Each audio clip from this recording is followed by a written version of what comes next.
Hey guys, Mr. Price here. I hope that you've been able to generate some really good ideas for your personal narrative so far.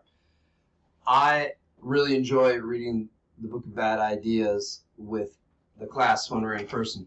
I'm sorry that we haven't been able to read it cover to cover. You know, it's more something we're doing little bits of here and there. Although I think this book is amazing for these story starters, I kind of want to stray away from that today because, yes, these bad ideas have been amazing for helping me to make some connections and come up with some ideas, and I hope they've been that way for you too. But not all stories have to come from bad ideas, as we all well know. So I just want to share a couple more stories with you today, and they're more positive ones, and I hope that you're able to make some more connections with them. Your assignment is going to be to make 3 more connections, and this is going to be the last day that you're doing that. Tomorrow you'll have a lesson with what you're going to do with those ideas, and you'll have further direction then. The first story that I want to share with you today takes place when I was about your age, probably 10, 11 years old. I had some friends in the neighborhood that I used to ride bikes with, and we lived near the Davison Country Club. So we would ride bikes through these trails in the woods, and they would go parallel to the country club and the golf course. And sometimes we would find golf balls in the woods. We saved up these golf balls until we got an egg carton full of them. And my friend had these old golf clubs that were his grandfather's. They had wooden heads. And we grabbed a couple of those and we rode our bikes to the country club, and this was at a time in the evening when the sprinklers were already on the golf course, so there were no other golfers or anyone else out there at the time. And we set up these golf balls and we teed up. I went up and I hit this ball and I lost sight of it instantly. But it sounded really good. Sounded like I connected. And I just, was like, oh, man. And then a second or two later, I heard this twang, and the pin was sitting there waving back and forth to the point where it was hitting the sprinkler that was all the way around. And so that was pretty cool. It was truly a very lucky first swing with a golf club. Unfortunately for me, it was totally downhill from there. I am not gifted with the clubs, I gotta say. But kudos to you if you are.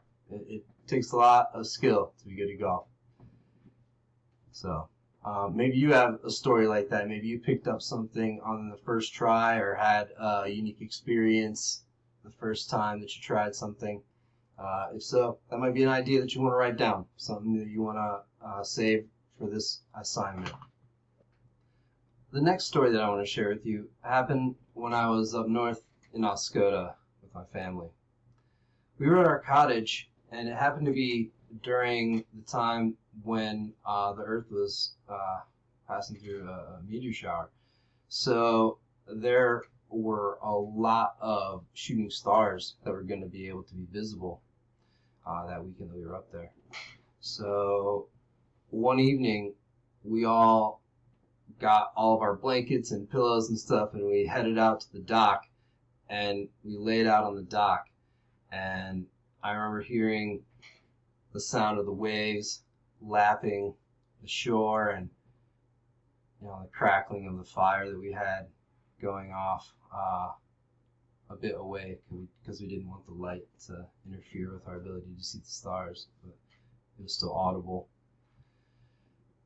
I remember looking up and seeing the lights twinkling, and if you've never been out in the country when you're, or even up north when you're really away from the city lights, it's amazing how many stars are visible when you don't have that light competing with it. And so it was just like a blanket of stars out there, just tons of pinholes of light poking through a dark blanket, seemingly. It was really beautiful. And that night, I got to see 23 shooting stars in one evening. And I know a lot of people have probably seen a lot more, but for me, that's my record, 23 shooting stars. And I just remember laying there with my family and feeling so content and being happy, just existing and just being in that moment. Man, it was really beautiful. And maybe you have had an experience like that. That's a perfect example of something that would make a good personal narrative. You can zoom in on that moment, really tune into your senses, and share a lot of those details that make a rich story. The last story that I want to share with you takes place when I was in Colorado. My family had taken a trip there to ski, and I was snowboarding, but it doesn't really matter. We were there to enjoy the Rocky Mountains. We had rented this condo, and it was a pretty nice place. There was a pool with a hot tub, and the pool had an indoor-outdoor part to it. So that was enjoyable, being able to swim beneath the barrier and be outside. We could run and jump in the snow and then jump right back into the pool and really enjoy ourselves. But what really stands out to me was that the owner of this complex had this dog. It was a husky, and he kept it chained up outside the main building. This dog was not nice. It wouldn't let you go near it. I'm kind of one of those people where I'm drawn to dogs. I try to let it sniff my hand and see if it's going to be friendly or not, at least. It was not. It was not friendly at all. I woke up the next morning, and I thought I'd see if maybe I'd have a different effect on the dog. And so I headed over to it, and it acted strange because it didn't get up and try to move away from me or anything like that. It just laid there on the ground, kind of shaking. And I got closer, and it still just laid there. And I reached out, and I pet it, and it laid there shaking. And I looked, and I saw that its chain had been frozen to the ground. It was then that I realized what happened. The ice had melted during the day, and it dripped and ran down over this dog's chain. And as the night cooled, the water still was running a little bit, enough to coat this dog's chain in a pretty thick layer of ice. So I headed over to the wall, and I grabbed the chain, and I broke it free from the ice. I remember tugging on it and seeing the bits of ice cracking and flying everywhere and gleaming in the sunlight.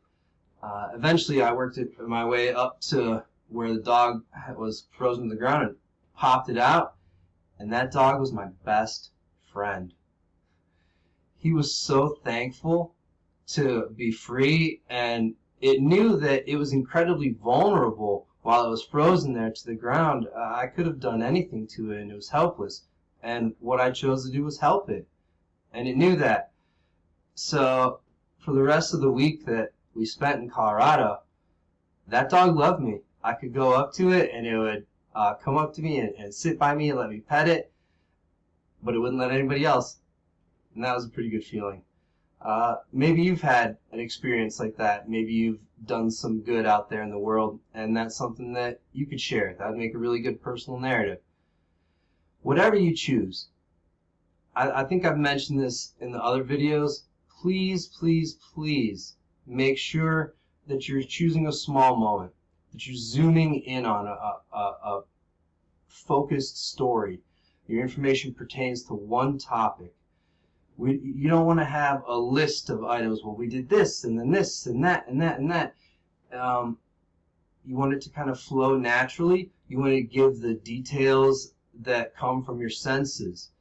So please utilize that information and do the best that you can. If you need help coming up with ideas, you know where to find me. My office hours are from 2 to 2:30 this week. Although I am going to warn you, next week I am changing my office hours to 1:30 to 2. So I hope this helps. Please let me know if there's anything I can do. Have a great day, guys. Bye.